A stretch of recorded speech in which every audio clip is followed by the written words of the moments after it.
I'm telling the backstory of how I went from gossip blogger to media mogul to now being the founder of My Happy Flo.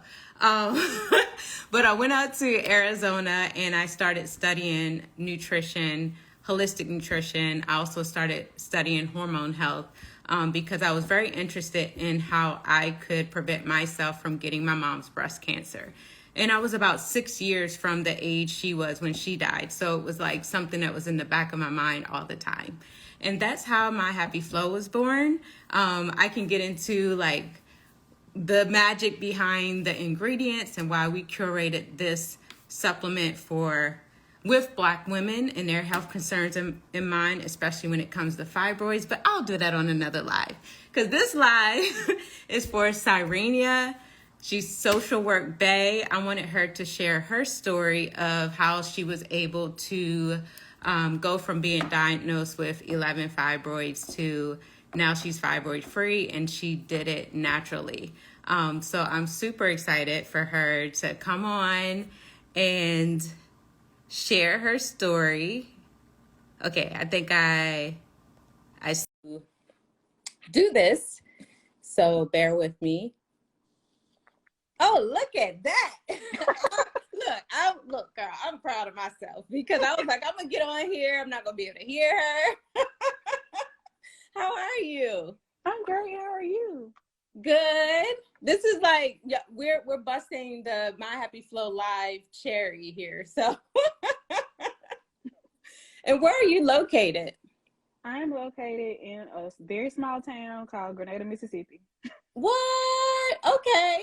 And for everyone that's watching, this is my first time talking to her, meeting her. Like I reached out to her through email, but what happened was I was on TikTok trying to figure out TikTok, and I searched for My Happy Flo just to see if anybody had ever posted anything.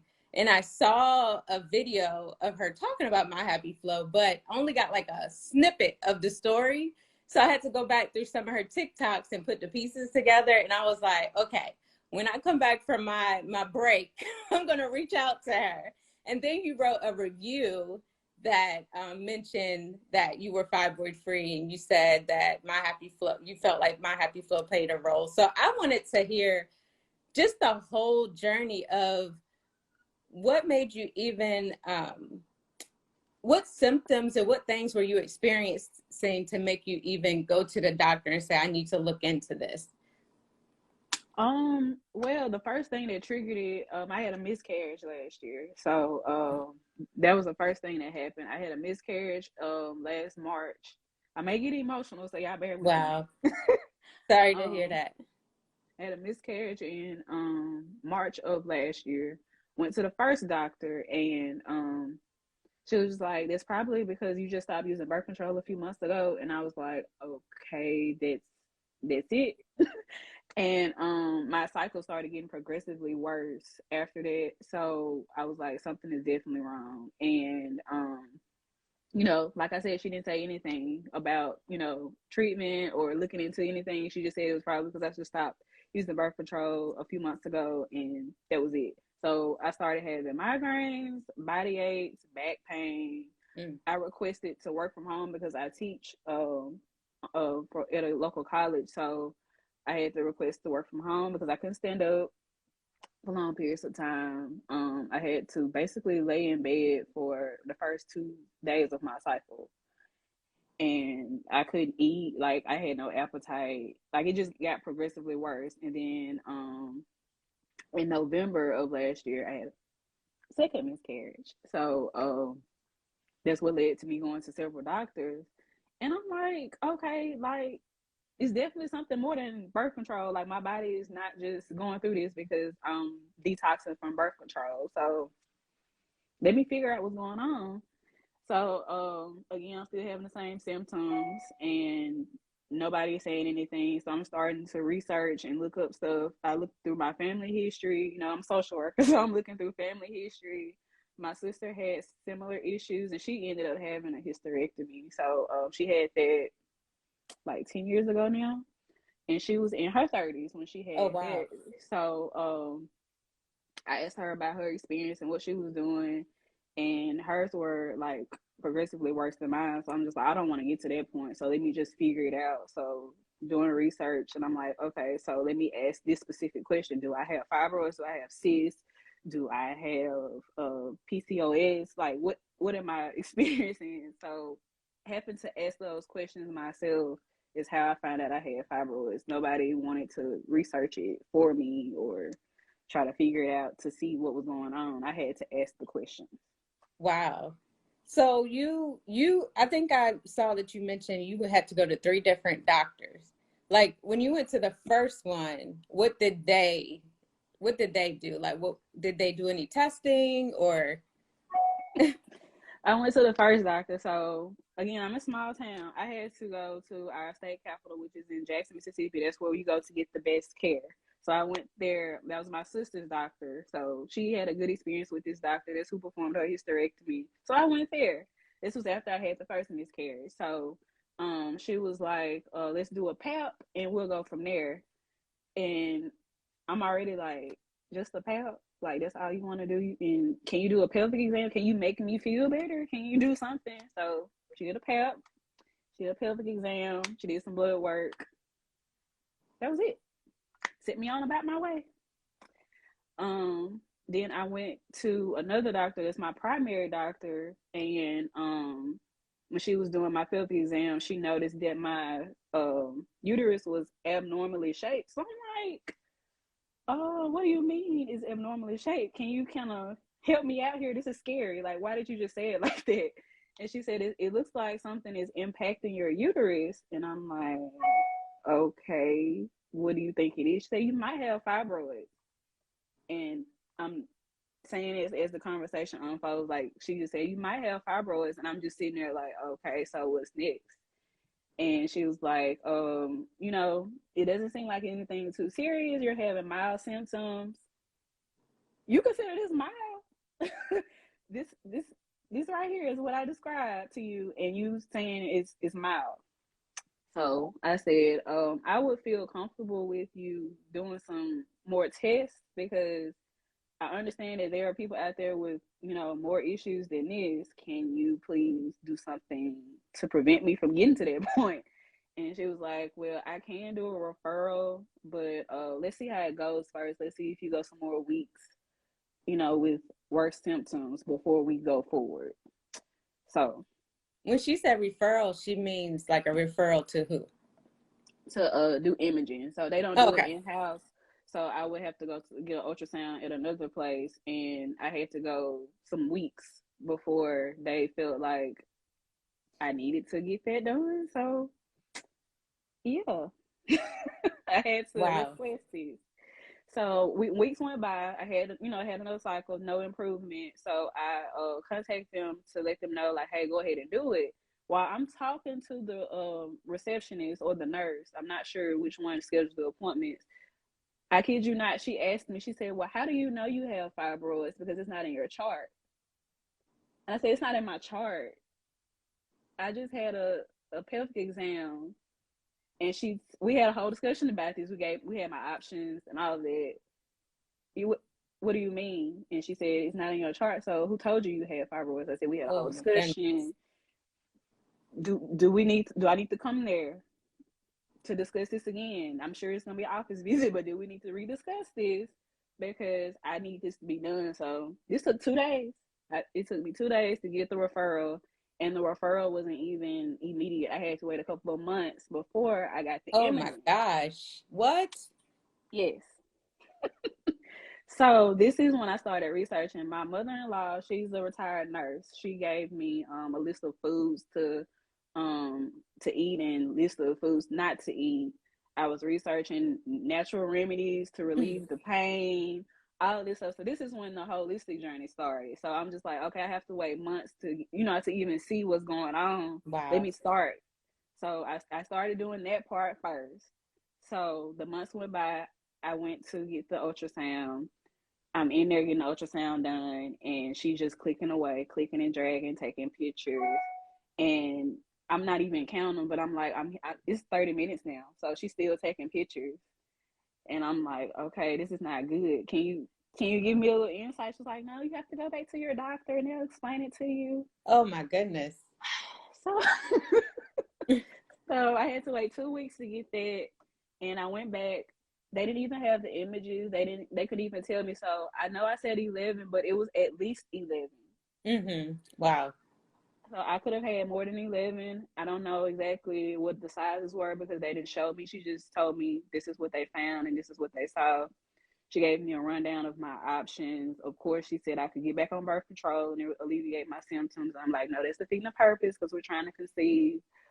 She said you could do the UFE, the a focused ultrasound, a myomectomy, and something else. She gave me like four or five options, and hysterectomy was one of them. I'm just like, okay, it's not even counted as an option. It really gave me four. So she was like, we'll just wait it out because, like I said, you don't have really bad symptoms. You're not as bad off as some of my other patients. You'll be fine. I'm like, Oh wow. okay, I'm finding another doctor at this point because you're not helping me. You're not really concerned because you keep comparing me to other patients. Like, I get it. There are people out there in worse situations, but I'm not trying to get there. At least help me before I get there. So my sister found me a specialist in Memphis. So happened to drive again to another state. This is in Memphis, How far? Tennessee. How far is that from where you live? You're in About Mississippi. an hour and Okay. 45 minutes. So you had to leave the state and go to another state. Okay. So I was like, all right, I get another doctor. And this took 3 months to get an appointment with her because she's a specialist. This is her thing. So this is how I found you. I was online just desperately looking for something. So this is the top of this year. This is at the top of this year. So I started taking the supplements, and until I got in with the doctor, I was already feeling improvement with my cycle. I could, actually perform like a normal human. I could stand up and function throughout the day during my cycle. It was still heavy, but I was able to function a lot better. And I'm still doing my eating regimen. I'm not doing the white and the carbs and the sugar and all of that stuff. So I'm still doing that. I'm taking supplements. I'm exercising. I'm eating more greens, eating more fruit. And I finally get to her, and she's like, okay, So this doctor, is she a specialist, like a fibroid specialist, or what kind of mm-hmm. doctor? Okay. Yeah, she's So a you went fibroid to a specialist. fibroid specialist. Okay. Yeah, she by degree, by title, she's still an OBGYN, but she specializes in fibroids. So she's had quite a few cases. I guess she said like mine. She said usually before people find out they have a miscarriage or they have like a life event that causes them to come find out what they have. And she said, since I have been taking birth control since I was in high school, that's probably what led to me having these issues. So I was like, so why do y'all continue to Wait. recommend that? So she told you uh you may have these issues because you've been on birth control since high school. Mm-hmm. Okay, guys. So if you're listening to this, this is an actual fibroid specialist that knows what she's talking about and knows how birth control can contribute to fibroids. Mm-hmm. Okay. Yep. So when she said that, I was like, so why do y'all continue to recommend that I get back on birth control? And she was like, some doctors just feel like that's what they're being taught to recommend because of the symptoms, but it's not treating the problem. I said, I get that. I would want to, continue to treat the symptoms, but I, have a different situation. I actually don't want to control birth. I want to birth. So she was like, yeah, so since you don't want to be on birth control, let's address the actual issue. And she gave me, again, the options, the procedures to have. And she was telling me that if I got the UFE, that would probably be best because it doesn't damage your uterus. It doesn't prevent pregnancy. It doesn't cause complications, scar tissue, and all of that. The other options, like the options where you focus the heat to burn off the fibroids, that could damage my uterus and that would lower my chance of getting pregnant and all of those things. So she was really educating me. I didn't have to ask her a question. She saw my situation. She saw my medical history. She wanted to help me. So I'm already relieved. I'm like, okay, so I'm finally in the right place. Let's do something about it. So she gave me my options, and she did recommend that I take medicine, but I'm one of those, I kind of don't want to do that because I have a couple of friends, a couple of my sisters, again, that we're all in the same age group, have had issues with fibroids. I have a friend that just had a baby while she had fibroids, so I don't want to take the hormones. So I'm continuing to do the natural route. She said, So okay. could I cut in for a second? What Mm-hmm. medication is this? And then also, I Um, keep seeing people asking about what is UFE. mm-hmm. Um, uh, the UFE is the uterine fibroid embolization. mhm. Yeah, uterine fibroid embolization. So, um, the I'm not really remembering the medicine because as soon as she told me, she was like, "You can, I prescribe you this," and I'm just like, "I don't want that. I'm not Yeah. taking it." So I don't even remember what it was, but I know it's the same hormone that people are prescribed when they have PCOS. Okay. So I didn't want to take that. I don't want to take steroids. I don't want to take any of that. I just want to continue to do this. And then if it didn't improve, then we'll go ahead and do one of the procedures. So that was my option. So she told me to continue to do that. She'd check back in with me in 2 months and we would go from there. So that's when I went in August to get my next ultrasound. She did the external ultrasound and she did the internal one. So she was very thorough. And I didn't have the same sizes. I didn't have really anything. I had 2 or 3 small ones that were there, and she said we could just go ahead and zap those today. And I was like, oh, What? Okay. I'm missing some pieces to the puzzle. So it was so you went to her in June. mm-hmm. Okay. And then what were some of the what were some of the things you were doing at the time that you said you were going to keep up to see if they disappeared, like lifestyle wise, like food wise, um, lifestyle, that type of thing? Okay. I had cut out anything white, so like white rice, pasta, flour. Those are all the things that my mother-in-law had said to me that she recommended that I incorporated to my lifestyle change. So no like processed foods, no sugars. Like I stopped eating like chips, cereal, crackers, like all of the whites, like literally all of the white stuff, even like ranch and sugar, like use brown sugar and stuff like that. I already have high blood pressure, so I cut out sodium, stuff like that. But like I said, I incorporated more greens and fruit and really just preventing, I guess, weight gain and bloating. I made Mm-hmm. sure that I drank enough water, but maintaining the list of stuff that she gave me and exercising and taking your supplements. So Mm. um, I feel like that's why I was saying, like, I feel like you saved my life because I've been on diets before and taking those, I could already tell a difference a month in with my cycle. So incorporating all of that, I feel like that's what helped because if I had at least 11 and I only had 2 or 3 like tiny fibroids left at my last doctor's visit, there was Wow. nothing that I really did any different. So I will say, because I think sometimes people get overwhelmed when they feel like they got to cut out everything. What are some things you were eating um, while during this time? I didn't just completely stop eating. So I ate pizza. If we did have bread in the home, it was like whole grain, not white bread. So the Mm-hmm. buns, the croissants, all that stuff, it was like brown and not white. And I really did cut out eating like a lot of sweets because I was a sweet person, cakes, Yeah. cupcakes, cookies, stuff like that. Yeah, sugar I is a really big one cut that all can of that out. contribute to growth. Yeah.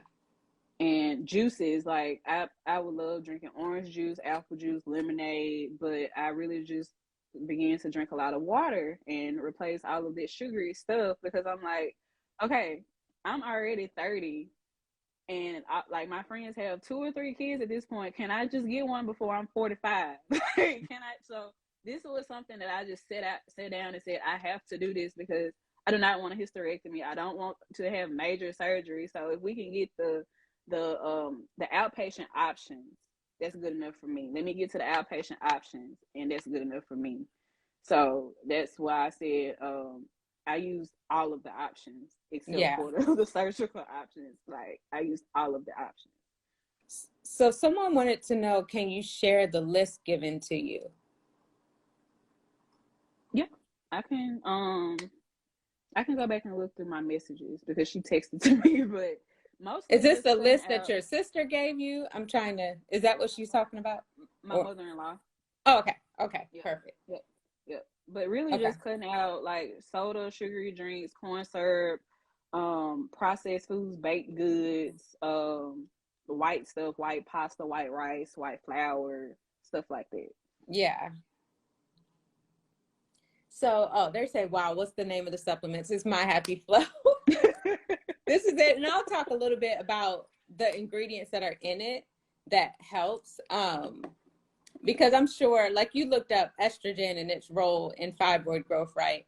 So the thing is, fibroids, if you have high estrogen levels in comparison to progesterone, it's considered estrogen dominance. And so if you're estrogen dominant, which if you have very heavy periods, prolonged periods, soaking through tampons by the hour, PMS symptoms, it's like a gamut of symptoms that we have every day that we think are normal, but that's normally a sign that you are estrogen dominant. And if you are, you're at high risk for fibroids, you're at high risk for developing breast cancer tumors. So a lot of the things that she was recommended are things that can help keep our estrogen levels balanced. Another thing, I don't know, did you like with the products? Because a big thing with fibroid growth as well is our environmental factors. Like we have stress and trauma we got to deal with. Vitamin D deficiency is really huge. So addressing vitamin, like supplementing with vitamin D or getting more vitamin D in your diet, getting out in the sun more. Um, Products like hair products, skincare, it's toxins in it that stimulate estrogen growth. Birth control are endocrine disruptors, and a lot of birth control has estrogen in it.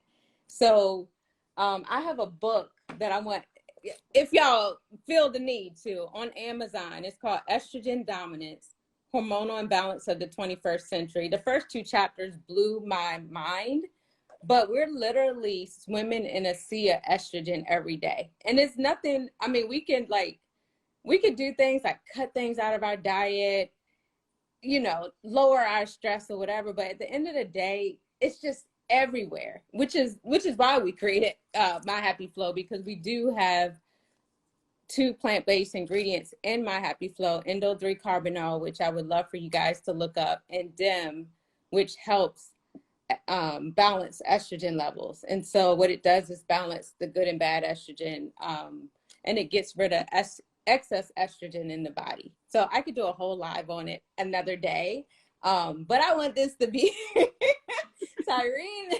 Is it called Syrenia? Is that Serena. Syrenia? I want this to be about Syrenia and her journey, because I think it almost sounds like within a 2 month period of you going to the doctor and you having those 11 fibroids and you going back in August and now you're down to 3 small ones. That's how fast it can happen. So I know a lot of people wants to know, oh yeah, high fiber is, not high fiber, but getting more fiber is huge. They want to know what sizes your fibroids were, because some people may say, hey, my fibroids are the size of a cantaloupe at this point. Or I guess they wanted to know if their fibroid is to a place where it's just so big, is it still a way they can shrink them or manage them, or is surgery their only option? Well, the jacked up thing about it, the second doctor, like I said, she never showed me pictures. She just gave me a summary. Like she literally talked to me reading off the sheet of paper. She never gave me the imaging. I got no CD. There was no CD that it was in my record for me to request to see or anything. So the whole thing was sketchy. It was like, so what did you actually take pictures of? Like I sat in the appointment and I looked at the screen and I saw you clicking and dragging the take. I obviously took pictures. Where are the pictures? So I never got them. But from me doing exams for my mother-in-law, the retired nurse, like she could feel a couple of them, and I know one, like to this day, like it's still like in my head. Sometimes I have to like check and see if it's still here. But one on my left side, like, was probably the size of a golf ball, or like one of those little bouncy balls that you get out of the little machine. But um when I went back in August, they were smaller than that. So that's why she said that she could just go ahead and zap them that day, because they were so small I could just be gone back to work in like a few hours. So I'm not sure. I know that I did have, when she read the report, she said I did have a large one in my posterior. And I'm like, what is large? Like, how do you describe large to me? Because my uterus, Yeah. is this size. So is it, stretching it, or what's going on? If, it's abnormally shaped, what sizes? But they never told me. I don't even Yeah. know. I think, and that's a good point too. I guess like some of the conversation, like once we're diagnosed with fibroids, what is the conversation? Should we be asking for the sizes, the locations, like, because it sounds like they just kind of gave you the runaround. They're giving you like, just vague answers. Oh, you have one here, but you don't really know how big, how large. It was like a lack of information. It's like they didn't want me to know anything, as long as it wasn't an orange or a grapefruit size that she kept comparing to other patients. Matter. Like, she just kept comparing to other patients with other issues, and I'm like, okay, okay. Wow. Yeah. I'm trying to see if you guys have any questions while, because first of all, this is such a common thing. I know a lot of people, you went to 3 different doctors. A lot of people give up at one because it just feels very disempowering. It feels like, lack of hope, um, fear of what they're gonna, sometimes, it could take up to 10 years to get a diagnosis, and then I think a lot of times, again, we were taught that heavy periods are normal, pain is normal. So we're living with this pain or heavy periods for years, not getting a proper diagnosis. So some people have been living with the condition 10, 15 years before they even, and then when they go and get diagnosed, they find out that they have like 30 fibroids. I know Mm-hmm. Olivia Dope was a part of our event last year, and she had 80 fibroids removed. So the stories are just heartbreaking. Also, which when you said you got imaging, was it ultrasound or okay? Yep. Let me see another question. So someone wants to know, hold on, let me see if I can put this on the screen. I don't know if I can. There we go. What does the zapping procedure entail? Oh, she just did the focus ultrasound option that day. Since I was already getting one, she just went ahead and just did it, because all the small ones that were left, they were all on one side. So she just went ahead and did that, and I didn't really have anything other than discomfort for a few hours, and Mm. I just left from my appointment. And I mean, I didn't go to work that day, but I just went back home. I didn't have anything, to do. Like, I didn't have any like bed rest orders or anything. I just go about my day. So someone is like, I was just told today about my fibroid. What is my next step? I joined late. Was that from did you find out from a doctor? And that's the kind of thing. It's like the running theme of you get diagnosed with fibroids, but then it's like you don't really know what your options are. It's like, oh, you have fibroids. And I think I saw a study on Dr. So if you guys can follow Dr. Lippman, he is a fibroid specialist. He's a white guy, but he puts out a lot of great information My about specialist is fibroids. white. Yeah, he puts out a lot of great information. And one thing, he put up a study that was recently done. And in that study, 10% of the women, when they found out they had fibroids, only 10% were given options outside of hysterectomy. Only 10%. And if you do research online, they say 90% of hysterectomies are unnecessary. So Mm-hmm. what it seems like is the cycle is you get told about fibroids, but in a way that feels very life-threatening. And no matter, let me tell you, I always like I reference stories in my head because there is a lifestyle influencer. I don't know if she's on here, named Maddie James. In her 20s, she was told she would never carry to term and to get a hysterectomy in her 20s, and she was newly married. She had 3 kids in a 5-year time span. So if you guys hear a doctor telling you you'll never carry to term, I have to take your uterus, etc., get a second opinion because I've seen too many stories, or third, look, or second or third or fourth. But I've seen too many stories like this. You know, I've had friends that got rid of fibroids within 90 days. Like, I see it all the time. And so, and that's, I mean, again, if you think you're so far along that the hysterectomy, it's a personal choice. But this is for women who they still want to have kids. They don't want to lose hope on just that first opinion. Mm-hmm. And it could be discouraging. I feel like it depends on what your insurance looks like.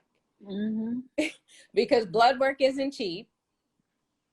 Imaging is not cheap. Yeah, absolutely. Sidebar, if you ever want to request blood work, there's a site called Jason's Health if you don't have insurance.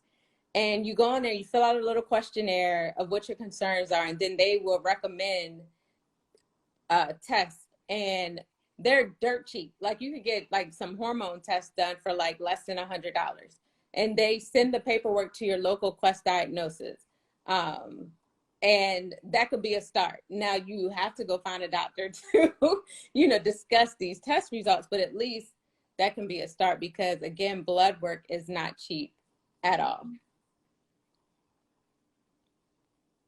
Let me see. It's a lot of questions in here. What type of water help? Mineral, spring, tap, alkaline? Do you avoid bottled water? Alkaline water, and we have a filter on our fridge. So between taking it in a jug and the alkaline water, that's what I've used. That's what I've used always, like since adulthood. But I don't know if they had played a factor.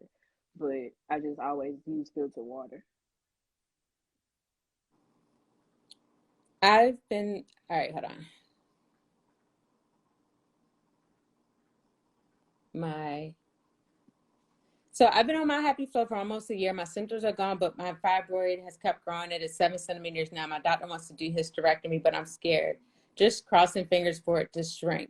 I would like to know what other things that, well, you might have to write in again. Let us know, like, what are some changes that you had in your nutrition and your lifestyle, and that type of thing. And we could, like, peel more into that. And how old? Well, it doesn't really matter. Can you share the list? Give it to you. My doctor told me my best option is to get my uterus. My doctor told me my best option is to get my uterus removed because I too had a weird shaped uterus. What can I do to reduce all my fibroids? Some of these might have came in before you explained like some of the stuff. What did you do? You told me about the nutrition. Was there anything you did differently lifestyle wise? Not really. Other than taking out that, the sugar and white and processed stuff. Just I increased my water intake. We ate out a lot. We started, cooking at home more because of processed food and things like that. I did do smoothies and juicing more because I wasn't getting my green intake at all. I don't really like vegetables or Mm-hmm. fruit. So for the most part, I did increase that a lot, but not really other than taking the supplements. That was the only, major change. Like that was my medicine that I took every morning. So I had to wake up. My alarm went off. Okay, take your pills, and I took them. So that was my replacement for my birth control alarm. So I will say, because supplements are for supplementing, but Hmm. I was talking about the two ingredients in My Happy Flow earlier. You can find those ingredients, or those ingredients are produced when you eat broccoli, kale, cauliflower, Brussels sprouts. The thing is, you would have to eat about 2 pounds of those vegetables to get the same amount of DIM and Indole 3 Carbinol that's in My Happy Flow. Um, so I am like you, where it's very difficult for me to get my green veggies in. I be trying to juice. I tried to do the smoothie thing. But that's the thing. I even do greens like every other day. I do super Hmm. greens, but Yep. it's been a challenge to get my greens in, and enough greens as well. Yep. And adding chlorophyll to my water. Yes, absolutely. Let me see. Can we have fruit smoothies, or is that not too much sugar? Mm. Hmm. That's an interesting. I think it all depends on what else you're eating throughout the day, because Yeah. like you said, that sugar can add up over time. You gotta balance now. Throw some green in there. Like it may not look good, but if you throw, some kale or some spinach in there to balance that out, I mean, you won't taste it. I mean, Yeah. if you put too much kale, you will taste it. But if you throw something in there to balance it out, that'll cut the sugar. Yeah, I do kale and banana. I believe I put like a few pineapples in there, but I read, on Twitter, you see all types of stuff, and I read that you're not supposed to like mix fruits and veggies in smoothies, and it was my first time hearing that. So Hmm. I have to look in that a little bit more. What did I think I saw Dana on here saying something. Sugar and fruit isn't bad, but an only fruit smoothie will spike blood sugar. So Wombology is Dana. She actually works with us over at Exxon. About to say Exxon Nicole, My Happy Flo. She's a nutritionist and menstrual health coach. So, and super dope. Make sure you follow her as well. She has a super amazing podcast. Okay. Can we have fruit and smoothie? What can we do to get rid of cysts and PCOS?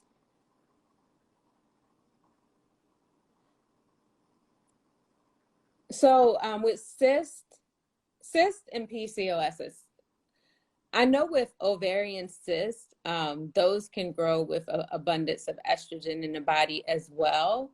Um, and I've heard anisotol, myoanisotol, is a good supplement for women who have PCOS.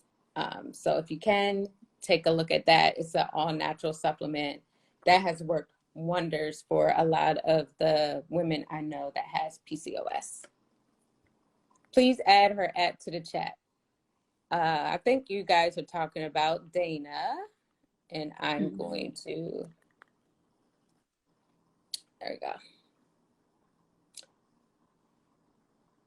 So even endometriosis symptoms can decrease with like a lot of these conditions, endometriosis, again, cysts, pulps, endometrial cancer, breast cancer, all um, have an increased risk factor when you have estrogen dominance. And as Black women, we tend to carry high levels of estrogen. So I was told that there was a 50-50 chance of it coming back. And now 10 years later, I think I may have another fibroid. My periods are much heavier. They weren't heavy the first time. Ooh, child, this chat is going, honey. Y'all put the thing, if you guys can, write in the question box. So I want to know, before I get back to the questions, I want to go to relationship-based stuff. Um, I believe you might have mentioned you're currently married, or you were married. I'm married. Okay. How how did you navigate those conversations in your marriage about your fibroids? Um, well, the good thing about it was when I had both miscarriages, I was at home, so he was there with me, and I was just like screaming, like, "Can you come here? Like something is going wrong. Like something is happening." So when I had the first one, and I went to the doctor, and I didn't get any answers. He was the one that was like, he's the research person. Like he goes online and looks up everything. He called his mom. He was like, "Look, we need help. Like something is going on. Nobody wants to help us." So he really looked into a lot of the stuff, and he's a health nut anyway. So he's always looking into supplements and diets and stuff like that. But talking about the possibilities of what to do, like, do I need to have a hysterectomy? If I had to have one, he was okay with it because he said he'd rather have me than me trying to have difficulty, trying to conceive or whatever. So like I said earlier, if I start crying, don't mind me. But No, oh no, this is a safe space. So he was okay. He was like, we'll just have each other, and then we'll get more time to travel and stuff. He was trying to make light of it or whatever. Mm-hmm. But if I had to do that, he was okay with it. But every doctor visit, every time I had to go somewhere, he was with me. So he was getting all the questions and looking at the results and all of this stuff and wondering like, okay, so why did we drive all the way up here? Y'all can't tell us anything. Like he was there the entire way. So having those conversations, they were easy because he was there with me through everything. What was it like the day you found out that like you got 3 small ones and we're gonna just zap them? Like, what was the conversation like? Was he there, or you were able to go home and give him the news? Man, I was so like walking out, like I was still looking like y'all playing, right? Like I went through all of this and I get here today and it like nothing, like I'm done, like that's it. So I was just like, the TikTok, I literally left and I recorded it. That was wrong. I was really just like, okay, finally. it was like the whole Yeah. day. I'm walking around like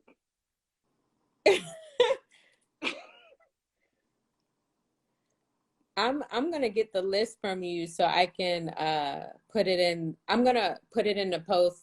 I'm gonna try to save this live, and then once she sends the list, I'm gonna try to put it under the live for you guys that have fibroids. Let me see what else we have.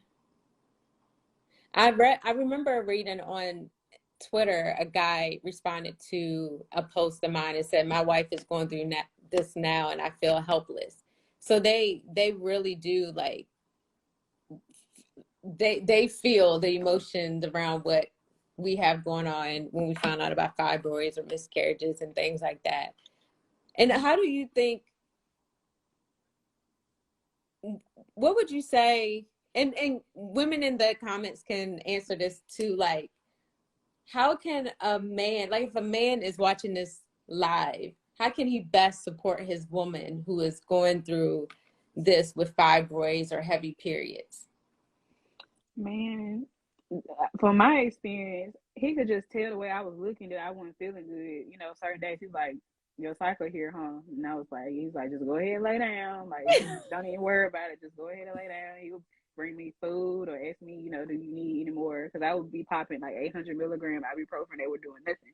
But my heating pad, like he would just know, like, okay, it's that time of the month. Let me go ahead and help. But just to be there and be a partner to research and look up stuff and just do what you can and not to be judgmental, because I know some people might hear that there's a possibility you won't ever have kids and they're like, "Man, I want kids." But it's not your body that's experiencing it. Don't like project that onto her, because it's, I don't want to Yeah. say disrespectful, but that's the only word that comes to mind. Yeah, they're like, just be understanding. My advice, learn how to cook healthy meals is one thing. I think there's a TikTok of a man actually cooking healthy meals for his girlfriend or wife that has PCOS. Sorry, my phone keeps saying, "Girl, I'm about to die. I got like 10%." Jason Health for the blood work. Oh, wait, I feel like my sister is in here. Shout out to my sister. Oh, myonisodol is the PCOS supplement.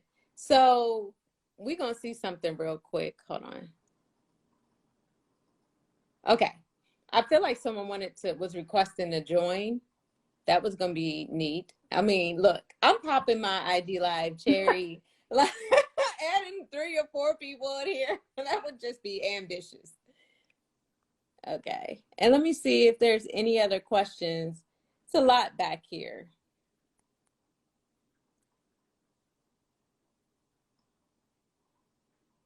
It's really hard to know when to consider the surgery. With all the women you've spoken to, any trends on the size where holistically they were not able to cure? Oh, so this is a good one from A. Danae. Were you taking any other supplements besides My Happy Flo? Just my women's health supplement from GNC. Like I always take daily vitamins. So my daily vitamins, um, what else? I took something, but it wasn't like regularly. And like I said, I added my chlorophyll to my water daily. But I don't think there was anything that I added to that other than my blood pressure medicine. No, just my women's health daily vitamin. What do I take with My Happy Flo? I do take extra vitamin D. It's 2,000 IU of vitamin D in My Happy Flo, which is a really healthy dose. But I'm paranoid, y'all. So yeah, it was getting dark on your side. So I do take extra vitamin D. I'm paranoid because again, I have parents that passed at the age of 41 and 42. I just turned 42 in September. I actually launched My Happy Flo on my mom's 41st birthday in honor of her, in memory of her. So I'm a little, I overdo some things. I overdo getting blood work like every 6 months. I also take a probiotic. I think a probiotic is really amazing for gut, to help with gut health. And gut health and hormone health go hand in hand. So a probiotic is probably our next actual product that comes after the hero product. The probiotic is what has been recommended. Why do you not recommend? Or somebody, okay. Someone said, FY, even if you get them surgically removed, they tend to grow back, especially if you continue the lifestyle and the nutrition that you had before. So most of the time, like when you go to the doctor said, do you have a family history, whether it's breast cancer, etc. And the belief is if you're going to adopt the same eating habits, the same lifestyles as your parents, your grandparents. So if it ran in your family, the belief is that you're going to have the same lifestyle, the same nutrition. You're going to, more than likely, if they have fibroids, you're going to have fibroids. If they have breast cancer, you're going to have breast cancer. I have not had breast cancer yet. Let's knock on wood. But Indole 3 Carbinol, I did so much research around estrogen, and Indole 3 Carbinol just kept coming up in terms of breast cancer prevention and natural remedies for breast cancer prevention. And so that is why I included it in My Happy Flo, because of the research and the clinical trials around it. Beef liver supplements so many important vitamins and minerals. And that's, I've hold on. Dana, can you try to tap in real quick before this live is over, just to go over beef? Because I know, people have a perception of beef, but it's more so in red meat, but it's more so the quality of meat. And so if you are eating red meat, it should be grass-fed, not the hormone-laced ones that we normally get at the grocery store that stimulates our fibroid growth. Hold on. Let me see.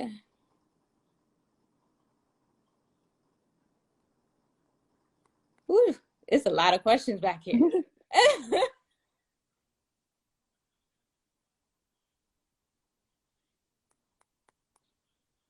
To the girl that said she was just, I I didn't mean to tap this, but I will say for the person who said she just found out that she had fibroids, if you're still on, I do think you should ask where they are, what are the sizes, how many, just get a whole overview picture of you know what is going on, and then their locations, but also what are my options, and then pick the best option for you. What is my options, surgical and non-surgical, lifestyle wise? Is there, you know, doctors are going to give you very limited information when it comes to, unless you go to a functional nutrition. One girl, I don't know if she's on here, Camille, she's going to a functional medicine doctor, and they kind of do an overview of your whole lifestyle and treat in that type of way. And those are the best doctors, those in naturopathy and holistic. But most of the time our insurance doesn't cover their visits, which is why a lot of people can't afford to go to the doctors that really have the answers for us. Now, everyone that's asking, was this recorded? I'm going to do my best. After So we get off save. here, we're going to do our best to press save. Jesus, I promise you, if this, and we're going to pray on that. We're going to manifest. It's going to work itself out. But yeah, I wanted Dana to kind of explain the beef liver a little bit more. Now, I personally don't eat red meat at all, but beef liver does have a lot of great nutrients, especially when it comes to hormonal balance. Were you able to naturally conceive? If so, how was your pregnancy and delivery? She is in the process of that as we speak. And how old are you're 30 right now? I just turned 31 last week. Okay. Happy birthday. Thank you. Happy belated. So guys, I think we can wrap this up. I'm going to, like I said, get the list from her and try to drop some resources in the post after let's get it on our account first. And then we're gonna find a way to go back and edit the caption. But thank you guys for just tuning in. I want to say, in terms of My Happy Flo, I haven't announced this yet, but I've ventured out of media to run My Happy Flo full time, and just people like, you know, even you going on TikTok and mentioning the product. I think I saw Lamanda, is it, that was on here. She refers so many customers to us. We are where we are today because of the referrals, because we haven't gotten a chance to really advertise yet. So I want to thank you guys so much for the support. I'm like, and again, being a Black woman in the supplement space, there's not a lot of us here. And then creating a supplement like this, it's been a very difficult ride. But I know, like, it's testimonials like yours, it's testimonials that come in each day on the website that lets me know I'm on the right path and this is my calling, and to keep going. So I just want to say thank you guys for the support, the love, the everything. And I do, this is like the first of a series of lives we will do with different customers that have different conditions, whether it's PCOS, endometriosis. Of course, we'll talk to fibroid experts and people in the space, the menstrual health space. So whatever we can do to keep the conversations going and to educate women on their health, especially their menstrual health, because we were never taught anything about our periods in school. That's what our mission is, to connect women with their bodies, to keep them educated, and to change the relationship they have with their periods. So thank you guys again for joining. And look out for this live to hit the feed soon. Thank you so much for joining me on this, for sure. Like, you were like, without a doubt, let's do it. Yeah, thank you for everything, because I mean, I'm still taking it. Like, I'm afraid, like I'm supposed to, take 2, but I'm taking 1 now. So I'm still taking it. Like, I don't want to stop taking it and come back. So yeah, I'm still taking it. Absolutely. And like I said, guys, please look up the 2 the two main ingredients in My Happy Flo, just to get a gist of what it does. Indole 3 Carbinol and DIM supplement. We have those in My Happy Flo as well as all these different vitamins and stuff, but the price we have for My Happy Flo, those two vitamins alone, if you bought them, would cost you $30. And that's not including iron, the B6, the D3, the vitamin C, and magnesium, the B12, and all the other vitamins that we have in this. So it's very reasonable price when you look at all the different vitamins and those two plant-based ingredients that we have in it. So I'm gonna wish you the best of luck, because let me tell you, I've had at least 10 customers after about a bottle or two say, girl, I done got pregnant. I'm ready for it. I will gladly email you my Look, that's gonna be part 2. They were like, girl, what is in this? So you gotta be careful, because it does boost the libido. It boosts the libido and it boosts fertility. And I blame it on the flaxseed that's in there. So okay. but yeah, guys, thank you for joining, and see you next time.